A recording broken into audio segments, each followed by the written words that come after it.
the spirit of being self-reliant. Kaya minsan nasisilo tayo kasi nga mataas ang tingin natin sa ating mga sarili. Diba? Lalo na dun sa mga smooth lang at hayahay lang ang buhay. Nako, tayo'y lagi manalangin. Kasi ang paghayahay ng buhay, pag dumating ang temptation, challenge at testing, hindi mo naman alam na ayan na padating na Makikita mo na andun ka na. Nandun ka na. Mabubulaga ka na. Tsaka ka ngayon makakapag-evaluate. Bakit napahintulutan? Bakit ko kailangan daanan, Panginoon?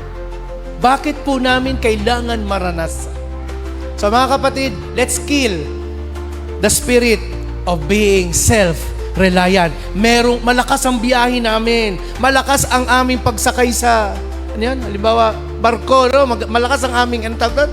Yung nagpapasakay sa amin sa barko. Malakas ako kay ganito. Malakas ako sa boss ko. Those self-reliant spirit na meron tayo, bandang huli, ipoproseso yan ng Diyos para mamatay tayo dyan. At makikita mo na lang, the reason behind, kaya ka na-tempt, is gusto ng Panginoon patayin sa'yo at mawala sa'yo ang spirito ng pagtitiwala masyado sa sarili mo. Gagawin ng Diyos lahat. Hindi mo alam kung paano. Hindi mo parang ma-anticipate.